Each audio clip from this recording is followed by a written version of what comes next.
Welcome to Breaking Down Patriarchy. I'm Amy McPhie Allebest. When we think of the great struggles for human rights in America, the names that might come to mind are typically Martin Luther King Jr., John Lewis, Malcolm X. With the exception of Rosa Parks, the leaders in our national consciousness tend to be all men. But in actuality, these men were not alone. From the very beginning, Black women have built, sustained, and led movements for justice, often at great personal risk, often without recognition.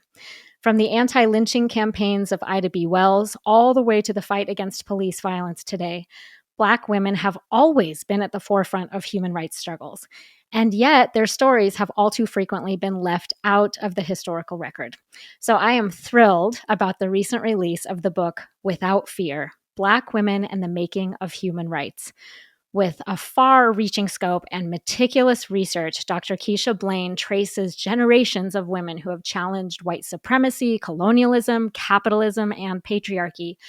Women who not only imagined a more just world, but devoted their lives to bringing that world into being. It's an essential work of human rights history, and I am truly honored to be joined today by the book's author, Dr. Keisha Blain. Welcome, Dr. Blain. Thank you so much for having me. Dr. Keisha Blain is an award-winning historian of the 20th century United States. She is a professor of history and Africana studies at Brown University, as well as one of the founding leaders of the African American Intellectual History Society. And she serves as the editor-in-chief of Global Black Thought, which is a journal of essays on Black ideas, theories, and intellectuals. Blain is also the author of the books Set the World on Fire, Black Nationalist Women and the Global Struggle for Freedom, and Until I Am Free, Fannie Lou Hamer's Enduring Message to America, which I have also read, I might say, and it's right behind me on my bookshelf. I love that book. I'm such a fan of it.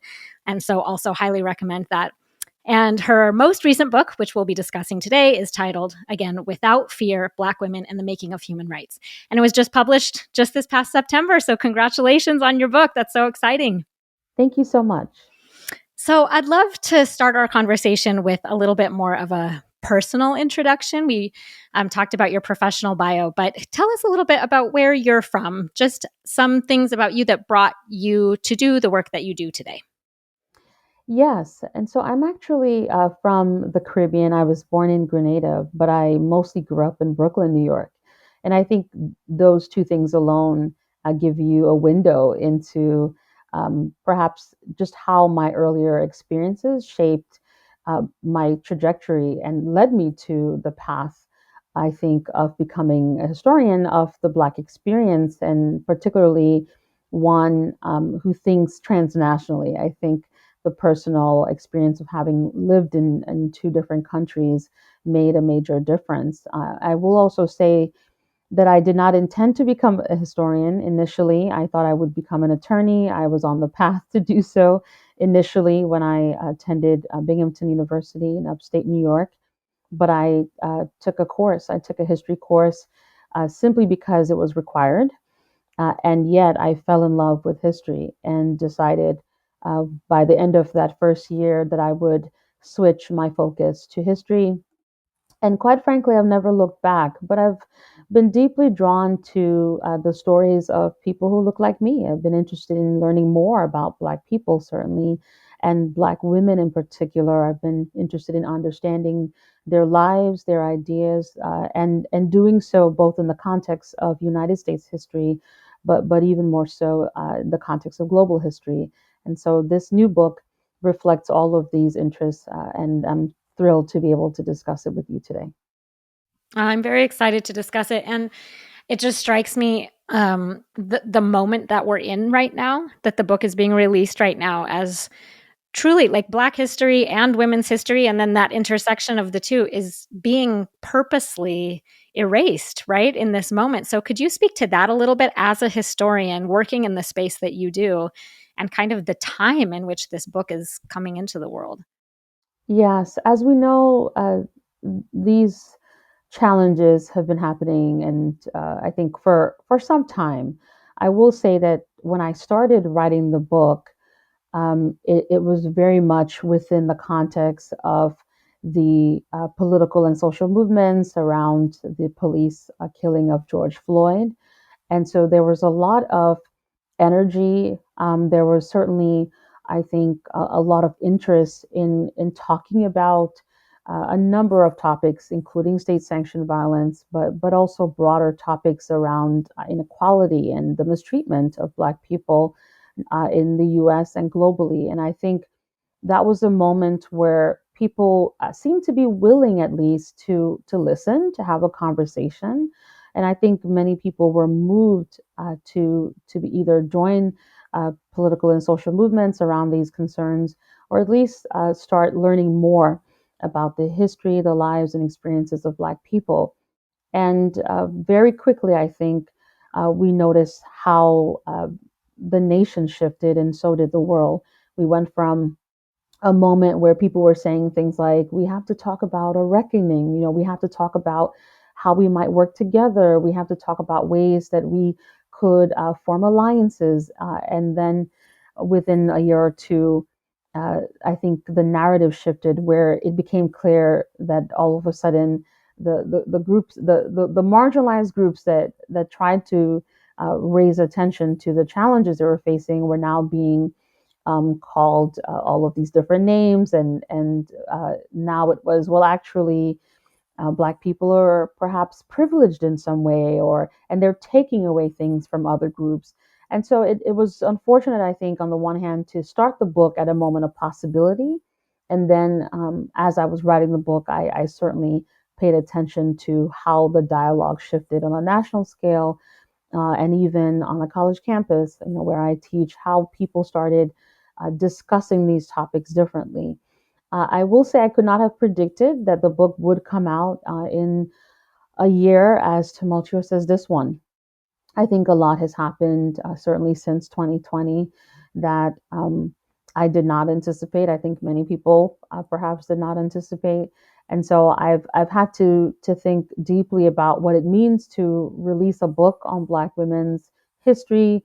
And as you point out, at a moment where many books on similar topics are being banned, where there's an effort to limit the teaching of Black women's history and ideas in the college classroom. It is disheartening on the one hand, but I also feel a sense of urgency to tell this story because, quite frankly, I don't know how long we'll be able to tell this story. And we collectively, as Black historians, as other scholars who are doing this kind of work, and so I want to make sure to talk about it and to do so for as long as I can. Well, thank you for your work doing it. It's so important, and I'm really grateful for it. As a historian, I have one more question, kind of like about the process of writing the book. As a historian in training myself, I'm working on a PhD right now. Um, I'm curious about like the gap in the existing literature that you wanted to fill, and what the process of researching the book was. Like, what were your sources, and what was that like for you? And were there any challenges that you ran into? Yes, when I set out to write the book, I was determined to fill many gaps, uh, but not solely fill gaps. I was very interested in reframing the conversation. And in fact, I think it's not coincidental that I ended up writing this book immediately after writing a book on Fannie Lou Hamer, who is well known as a civil rights activist. And as I was working on that book, I was in the last stages, in fact, of just revising it and preparing it to submit the book. While I was working on it, I thought a lot about human rights, especially in relation to Fannie Lou Hamer, thinking about how much we can talk about her as a civil rights activist or specifically as a voting rights activist, but how much I think few people know or understand that she is, in fact, a human rights activist, but also a significant global thinker. One of the things that I realized very quickly was that most people didn't even know, for example, that Hamer had traveled to Guinea in 1964, that she had met with African leaders, and that trip in particular helped to broaden her political vision. Many people don't know that she thought about the connections between Mississippi and Congo in the context of the 1950s and 60s, as just an example. So I think thought it was important to delve deeper into the story, not solely to talk about Hamer, but to talk about Black women in general and how they have been such a crucial part of this history, but they have been largely sidelined in this history. And quite frankly, I say sidelined, but there are moments where they are simply invisible in these narratives. And as someone who was physically, at the time, I was a fellow at the Carr Ryan Center for Human Rights at the Harvard Kennedy School, and that meant I was in conversation with human rights scholars and practitioners and an array of brilliant minds, brilliant thinkers um, who did not necessarily know much about Black women in this history. And so, as I was having conversations with so many different people, I had to explain quite a bit what I was working on, what exactly, not solely the focus, but I think many people were intrigued by the specific figures because they were wondering, well, who in the world are you writing about? Condoleezza Rice, like, who are you writing about? And I would say, no, I'm writing about Ida B. Wells. And it's, then I think some people would pause to say, okay, tell me more. I want to know more about how Ida B. Wells fits into the story. And so the process of talking about it, I think, was useful because it showed me that I took for granted how many people did not really know this history. It was important for me to write it. So on the one hand, it is filling a major gap in terms of the fact that we have a large body of human rights history, a scholarship on the subject, and if you pay attention to these works, Black women hardly ever show up. And when they do, they show up in very particular ways that do not necessarily give a sense of how they are, in fact, shaping that history, how they are making, um, I think, affecting change, and how they're doing so uh, at the grassroots level. Especially in that particular, I think, perspective matters for this book because we understand that these women did not have full access to the more formal spaces and the more traditional halls of power. And so they needed to work in other spaces. They needed to be creative in their response.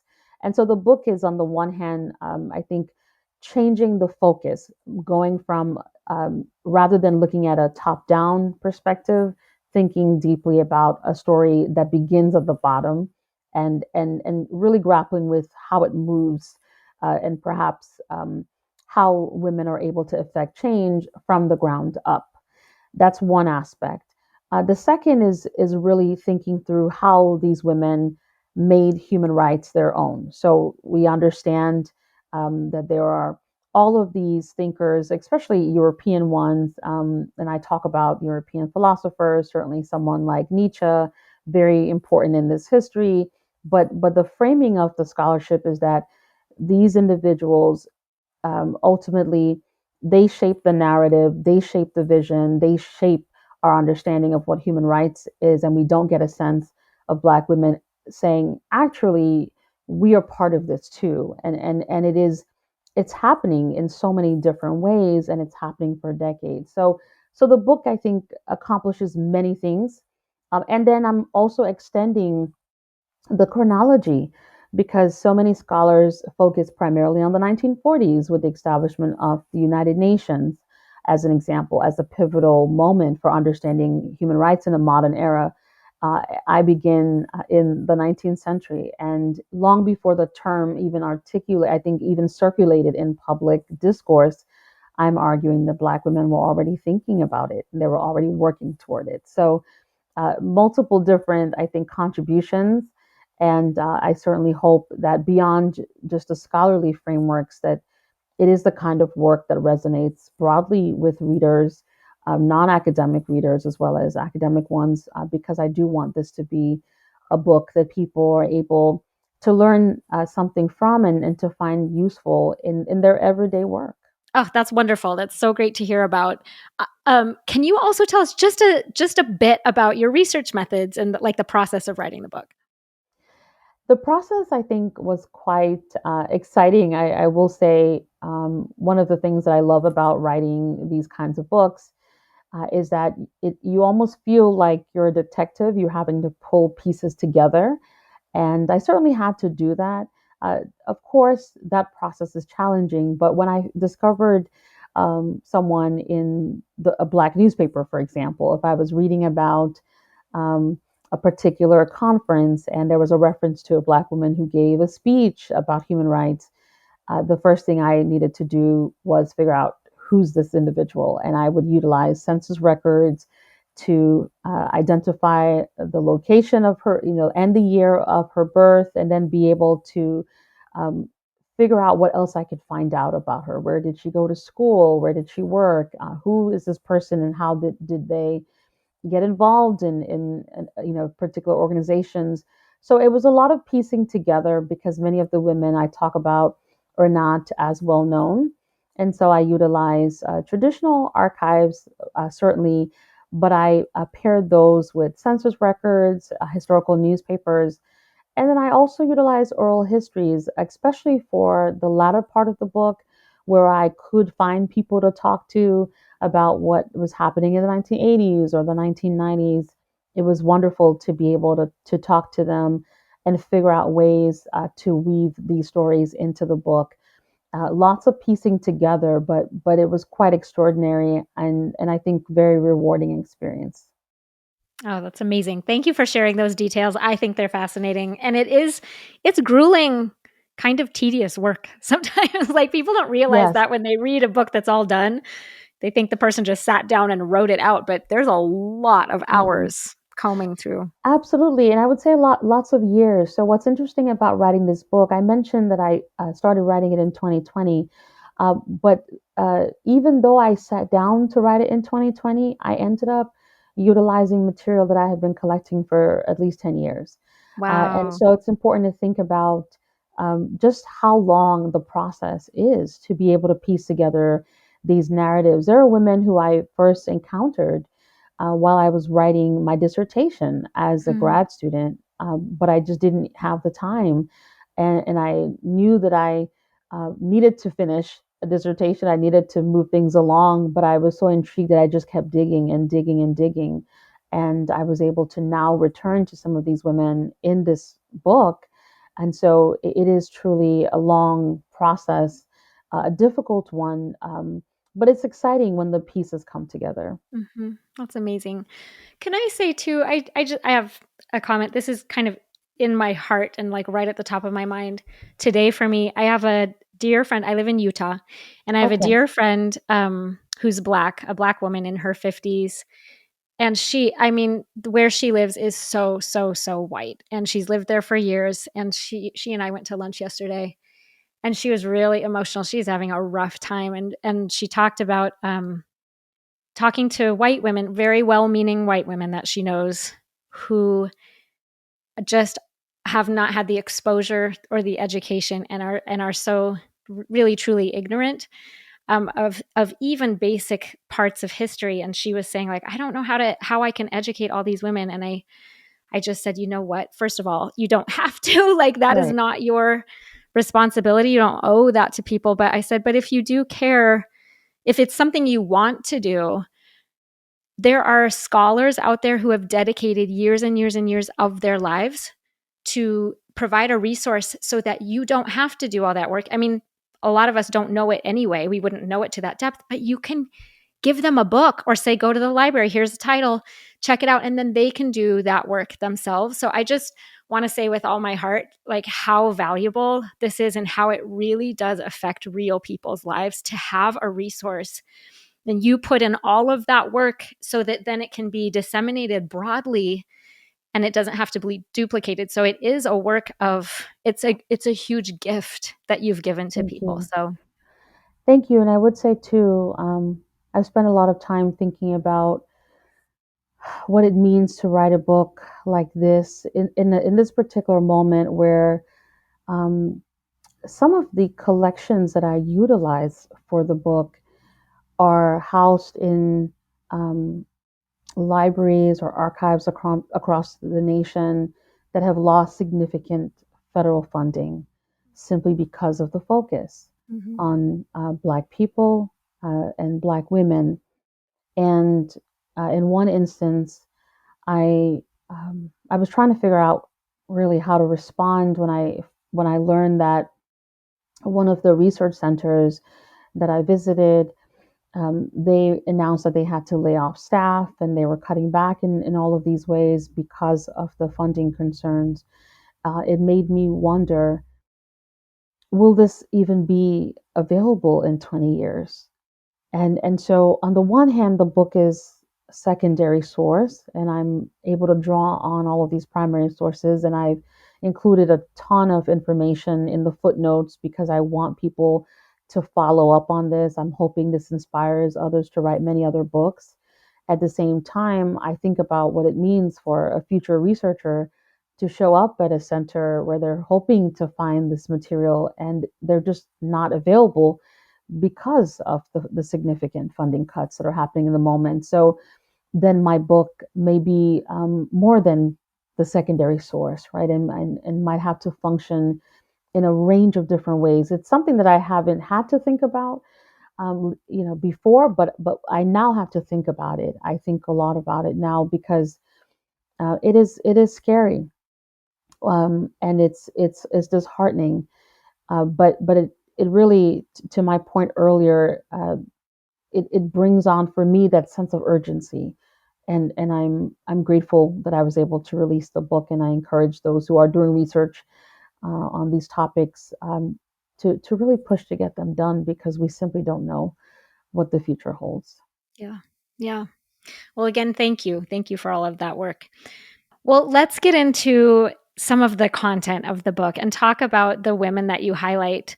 You talk about Ida B. Wells, as we mentioned in early chapters, and but then you purposely, and I'm hoping our listeners know who Ida B. Wells is, one of the more well-known activists from the 19th century. But you also purposely take space to tell the stories of lesser-known women who are working in the same struggle. So I'm wondering if you could highlight maybe one of their stories, a name that maybe listeners have not heard of, and tell us about one or two remarkable women that you highlight in your book.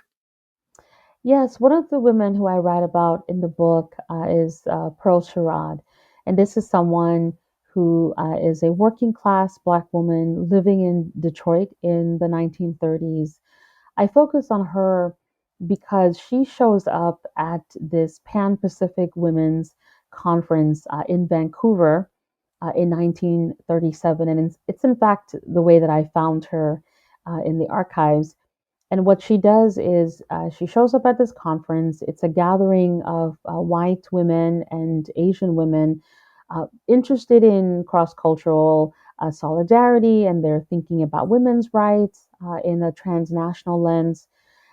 And Pearl Sherrod shows up, walks to the front, uh, gets to the podium, and starts speaking. And what she does is she calls these women out and she tells them, you're never going to have harmony and peace or any of these things that you're seeking if you're not going to take seriously Black women's concerns, because she is noticing, she's clear that Black women are not invited into this conversation, and she wants not solely to shame those who are present, but it's more than that. It's to help them understand how it's important to include those voices if indeed they're going to call for human rights in this broad sense. It's something that many people write about who are attending the conference. They're shocked, and so because of it, it shows up in various journals. Individuals are writing about it in their personal journals, and then it's also covered in the local newspaper as just an odd scene or a surprising moment of this Black woman who no one knows from Detroit who just essentially crashes the party. But I followed Pearl Sherrod, and I ended up doing a lot of research to piece together her story. I learned that she was from Alabama. I learned that she, by the time she showed up, was a single mom, that she was raising her two children. Her husband had abandoned her, and she has this very difficult life. But part of what she does is she's always thinking creatively about ways to assert her political power, and to assert her voice in spaces where she's not necessarily welcomed. And certainly the incident at the conference is one example. But she also ends up writing a column. She writes about women's rights. She writes about human rights. She writes about the importance of Afro-Asian solidarity. Just very remarkable things. And again, in the 1930s, for someone who is working class living in Detroit. And so that's just an example of one of the women who show up in the book. She's not someone who anyone would imagine, I suppose, would be in a history of human rights, but that's part of what I'm trying to signal, that this is a story that cannot be limited to the diplomats or to those who hold official titles, those who might be at the UN. And granted, I do talk about those who are at the UN. I do talk about women who are correspondents or even secretaries of the UN. So I don't overlook those contributions. But Pearl Sherrod is just an example of how this story unfolds in the most unlikely places, but truly is a powerful story of women trying to effect change from below. And so, to Pearl Sherrod's story, after she shows up at this conference and gives this powerful speech, it's documented that the group then decides that they will open up the doors for Black women to participate. So it's not just that she crashed the party and people wrote about it, but in fact, she was so persuasive that the changes took place within the organization. And I think those are the kinds of stories that most people don't know, but certainly should know. And I'm really thrilled to be able to tell Pearl Sherrod's story, as well as many others who are lesser known. Yes, thank you for that. Well, yeah, and it reminds me again, it's the grassroots thing, right? It's from the bottom up and then change just spreads from there. It's so exciting and really inspiring for any reader to read that and think she did the work that was hers to do. She lifted where she was standing. What's mine to do where I live and in with the resources I have, right? It's really, really inspiring. Another woman who I discuss in the book, who most people have not heard of, is Margaret Cartwright. And Margaret Cartwright in the 1950s was a professor at Hunter College. She was also a columnist for the Pittsburgh Courier and also the New York Amsterdam News. And I talk about Margaret Cartwright because she's an example of a Black woman who has access to certain spaces, but not necessarily opportunities for leadership in those spaces. So, one example is the fact that she's able to attend the 1958 All African Peoples Conference. This is a gathering that takes place in Accra, Ghana, with Kwame Nkrumah and many other prominent African leaders and leaders from across the diaspora. And Margaret Cartwright is in fact one of the few women who are present at this gathering. By one account, only 8 women were there compared to hundreds of Black men. And Margaret Cartwright she's not on the program, she's not invited in any official capacity, but she's there as a writer, as an observer. She's attending the sessions, she's listening, she's taking careful notes, and what she does is she goes back and she writes a series of columns in which she explains the significance of this gathering. She highlights the themes, and she makes the case that the conversations taking place in Ghana around how to ensure that African countries are liberated from colonialism. She makes a case for how those conversations should, in fact, inform the struggle for civil rights that's taking place at the same moment. And so it's a careful linking of the two. And she does this for a Black American audience. And I talk about in the book just how pivotal it is for someone who's not on the official program, someone who doesn't have an opportunity to be involved in those conversations, yet her voice is so pivotal as someone who goes back and interprets what she hears. And it's quite, I think, powerful to see behind the scenes how Black women find ways to affect change and how they find ways to advocate for human rights. And in Cartwright's case, she's able to use her writing, her ability to travel in this moment, and all of that makes a difference. And it's so powerful in thinking through how you work outside of the halls of power. So that's just two examples of women who are not well known, but I pay attention to their stories because I think it helps people imagine the possibilities, even within our own lifetime, in our own communities. What are the ways we could affect change? What are the skills that we have that we could utilize, even if we're not invited as the keynote speaker, right? If you make that comparison, and so it is quite remarkable when you pay attention to these women's stories. Mm, yes, definitely. Okay, so a question I'd love to ask is the title "Without Fear." That comes from the words of Mary McLeod Bethune, who encouraged people to do the work of pursuing human and civil rights without fear or hesitation. And that kind of underlines the courage that's required to do the work because there are things to be afraid of, right? So I'm wondering if you could talk about that a little bit. I mean, when I think of the fear of, danger, I think of the 1960s and especially in the Deep South and Selma and the physical danger that was such a part of that activism.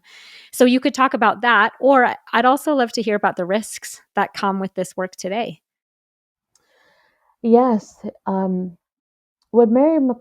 think when Mary McLeod Bethune emphasized in 1944 the importance of doing the work without fear and hesitancy, I think she understood that many of those listening to her would in fact be dealing with fear and worries around the kinds of reprisals that they would have to endure.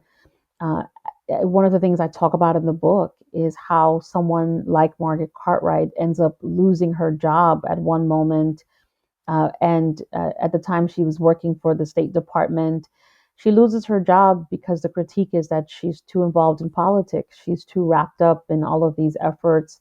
At the time, she was trying to help FGR get elected, and she was bumping up against her supervisors who felt like this is not something she should be doing.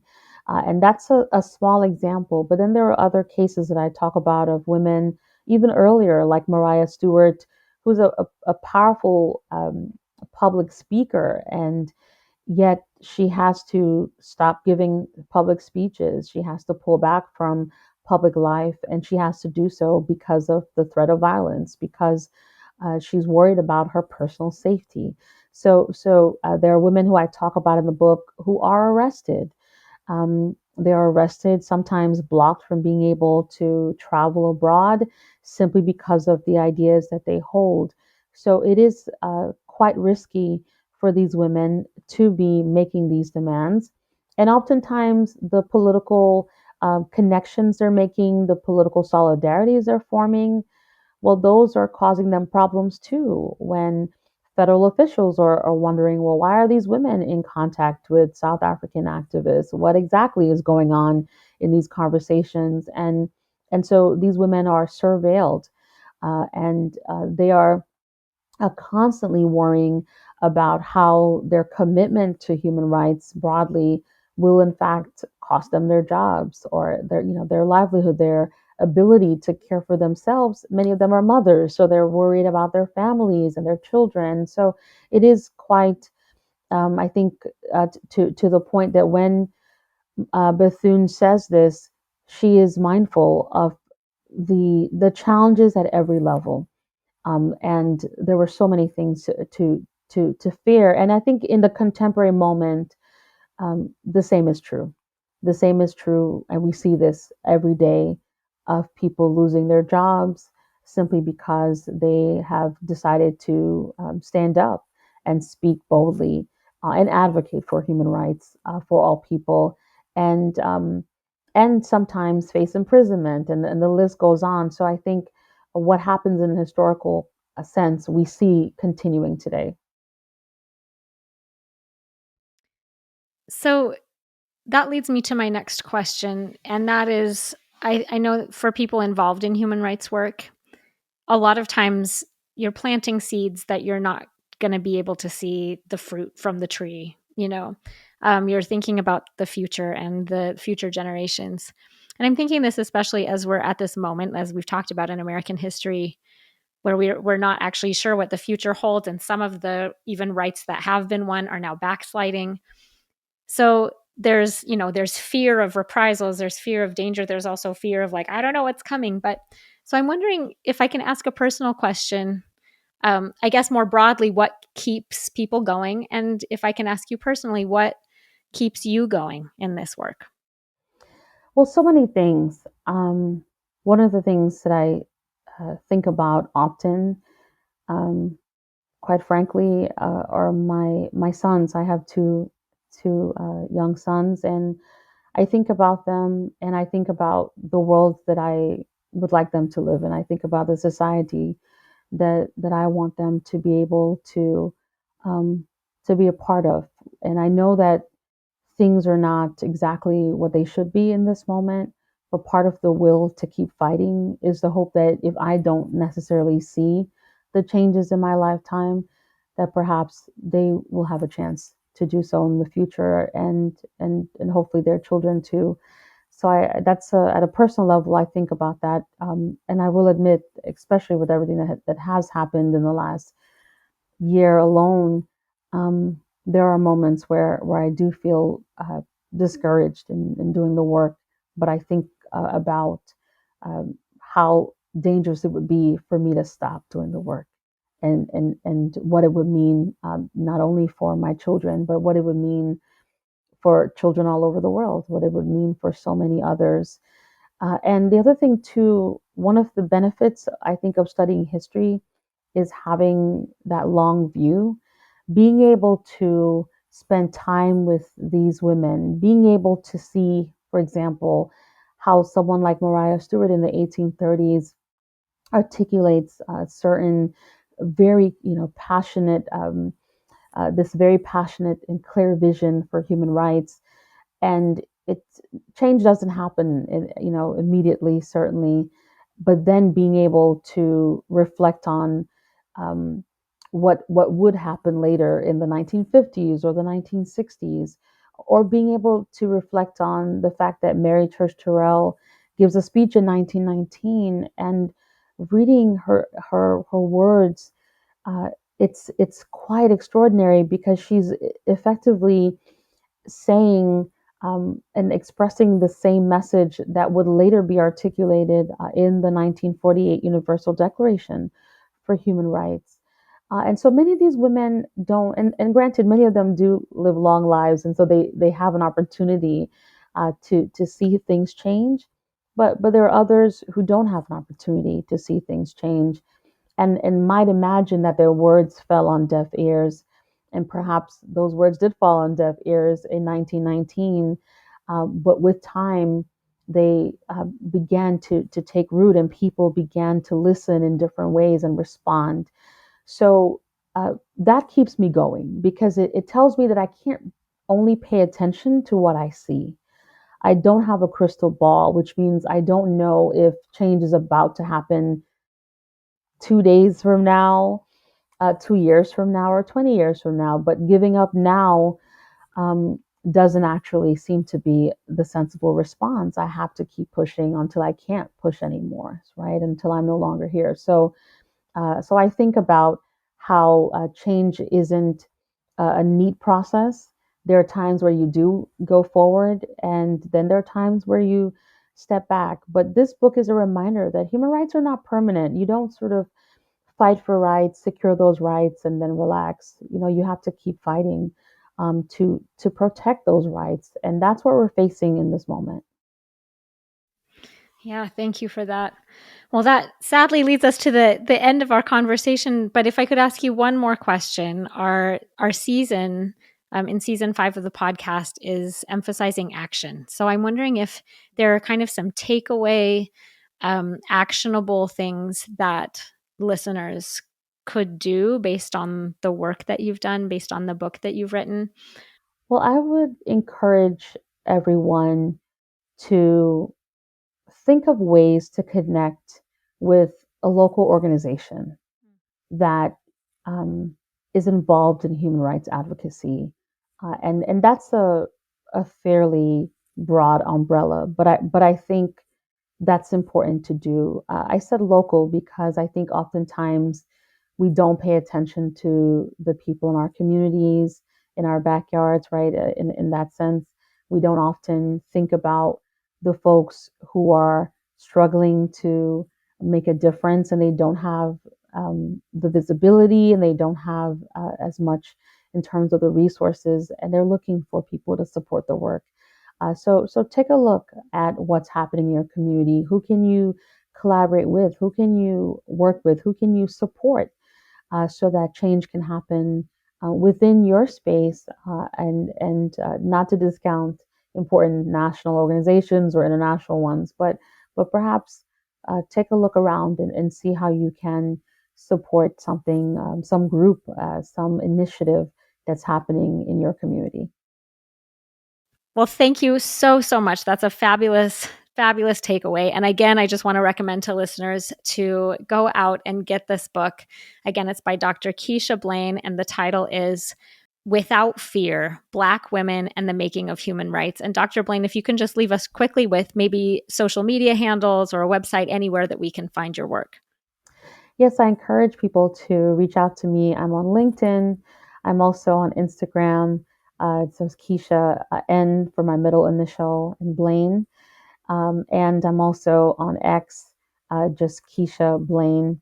I spend most of my time on Instagram and LinkedIn, so those are the two best places to reach me. But if you're also on Facebook, you can follow my page there as well. Perfect. Thank you so much. This was a wonderful conversation. So grateful for your work. Thank you so much for having me.